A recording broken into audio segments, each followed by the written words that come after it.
The 26th of March, 1991. Daegu, South Korea.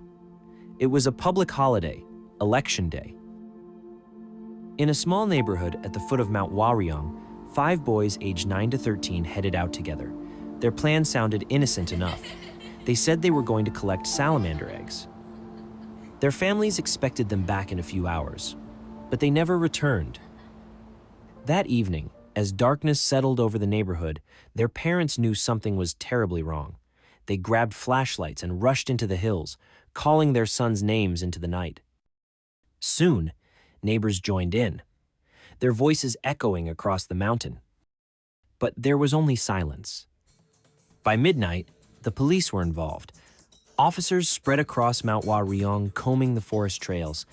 What began as a small neighborhood search had already turned into an official rescue mission. Within days, the disappearance of the Frog Boys, as the media nicknamed them, gripped the nation. The scale of the search was unprecedented. Over 300,000 people participated in the following weeks: police officers, soldiers, volunteers. Helicopters buzzed overhead, sniffer dogs combed the brush, entire slopes of the mountain were dug up. But despite all this, nothing. How could 5 children simply vanish, so close to home, under the eyes of an entire country? As days turned into months, speculation grew. Some believed the boys had been kidnapped for ransom. But no demand ever came. Others suspected a runaway, but none of the children had taken money, food, or belongings. The most chilling theories involved foul play. Some whispered of a serial predator.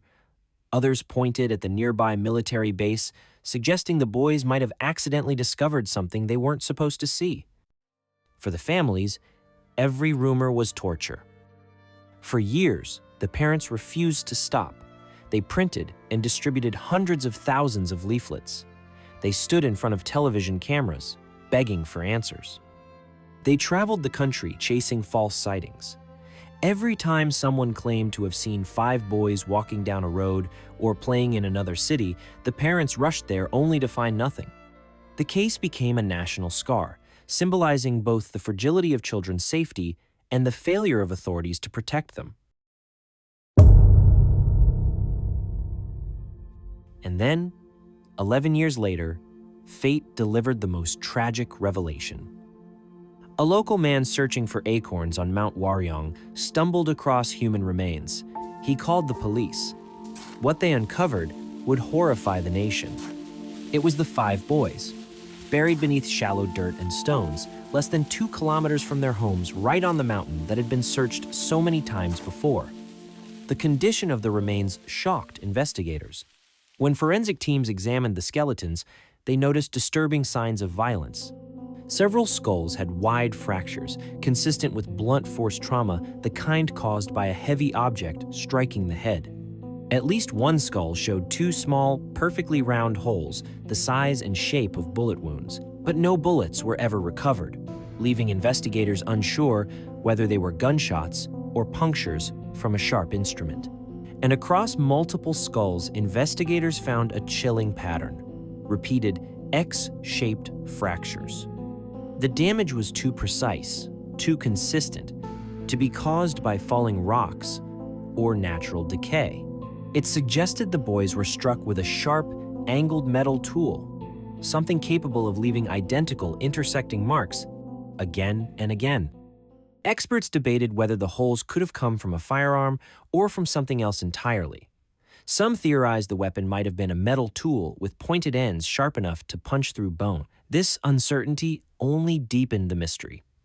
Forensic experts estimated the boys likely died on the very day they disappeared, in 1991, which meant the massive nationwide search, the helicopters, the soldiers, had somehow all missed them.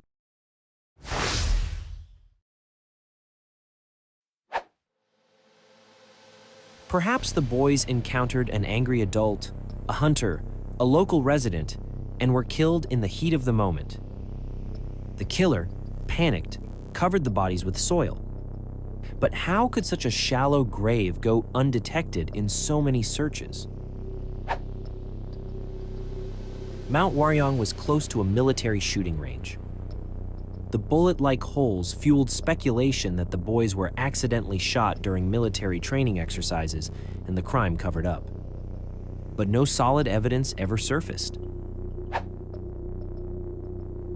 Some experts believe the boys were victims of a calculated predator. Yet, there were no other linked child murders in the region. Many blamed authorities.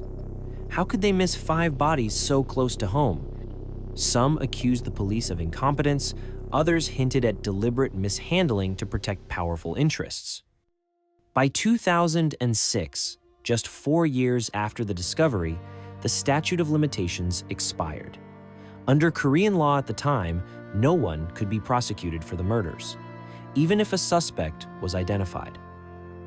Public outrage followed, and eventually South Korea abolished the statute of limitations for murder. But for the Frog Boys, it was too late.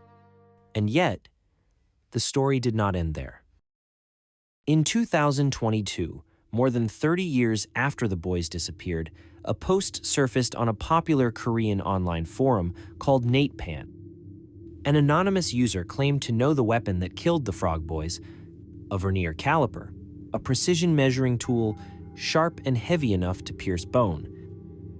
The post alleged that the killers were the students from a nearby technical school, where calipers were common tools. According to the account, the older students had been inhaling glue in the mountains. At the time, glue sniffing was a dangerous form of substance abuse among some Korean youths. It caused dizziness, hallucinations, and bursts of aggression. Under its influence, the students may have panicked when the Frog Boys stumbled upon them. They feared the children might tell parents or police about their drug use. In a haze of paranoia and rage, they allegedly lashed out, striking the boys with the sharp, heavy calipers. This, the rumor claimed, explained both the blunt force fractures and the small, precise holes in the skulls. Fearing discovery, the teenagers supposedly buried the bodies under rocks and dirt before fleeing. The theory spread quickly online. Some felt it was chillingly plausible, a violent outburst fueled by drugs, carried out with a tool the students actually had in hand. Others dismissed it as internet myth-making.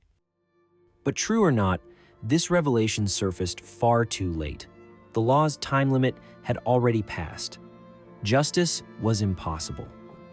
So, what do you think? Were the Frog Boys the victims of a tragic accident, maybe a hunter, or even a military mishap? Or does the recent theory about technical school students and the vernier caliper seem more likely? And here's the biggest question of all.